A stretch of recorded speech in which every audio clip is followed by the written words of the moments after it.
రత్తాలు అదేనే నీ చెయ్యి స్పర్శ తాగ్గానే తెలిసిపోయింది నువ్వు వచ్చావని, అందుకే రత్తాలకి చెప్తున్నా కాఫీ పెట్టమని.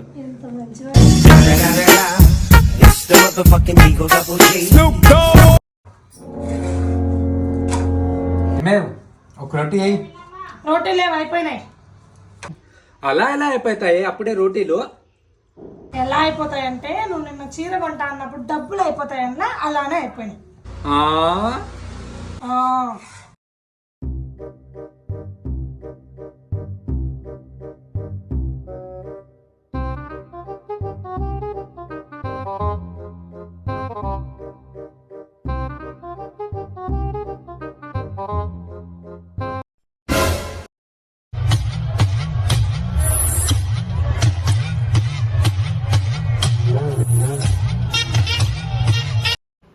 ఏమండి, ఫ్రెంచ్ భాషలో వైఫ్ ఏమంటారో మీకు తెలుసా?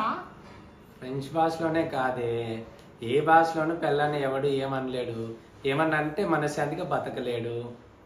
అబ్బో. ఏమండి, నాటుకోడి కూర మీకోసం. థ్యాంక్స్. వాటర్ తీసుకురాపో.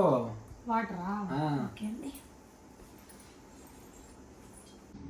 ఇదేంటి నా వైఫ్ అన్నుకొని ముక్కలు వేసుకొని నాకు ఇన్నేసింది.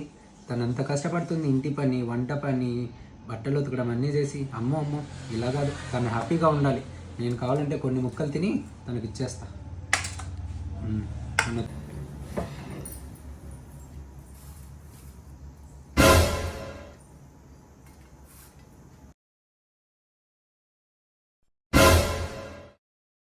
నమ్మద్దు నమ్మద్దు ఆడవాళ్ళని నమ్మద్దు, పిచ్చిగా ప్రేమించి బిచ్చగాళ్ళైపోవద్దు.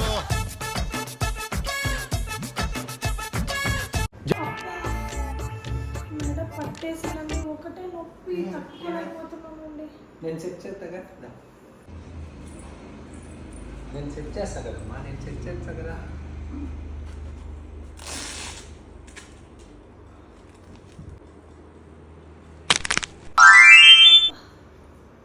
ఎంత బాగా సెట్ చేసేసారంటే ఈజీగా నొప్పి అంతా తగ్గిపోయింది. థ్యాంక్స్ అండి.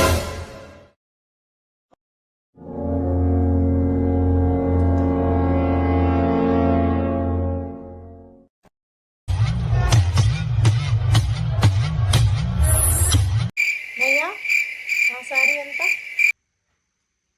ఇది రెడ్ కలర్ది.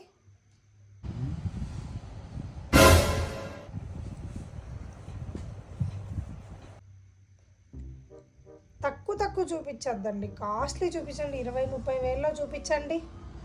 అదెంత? మీ ఇద్దరిలో కూడా షాపింగ్ చేస్తాను, దీని షాపింగ్ పిచ్చి తాగలడా. 28,000. ఓకే, ఇది పక్కన పెట్టండి. మా ఆయన నా బర్త్డేకి గిఫ్ట్ ఇస్తా అన్నాడు, మా ఆయన తీసుకొచ్చినప్పుడు తీసుకుంటాను. ఓకేనా?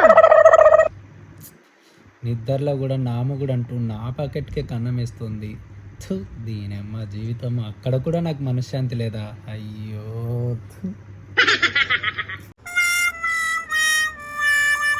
ఏంటమ్మా డల్గా కూర్చున్నావు, ఏమైంది? అయినా మీరు మారిపోయారండి. పెళ్ళైన తర్వాత నన్ను ప్రేమించడమే మానేశారు. ఒక్కసారి ఎగ్జామ్ రాసి పాస్ అయ్యాక మరి ఎవరైనా చదువుతారా? ఇది అంతే.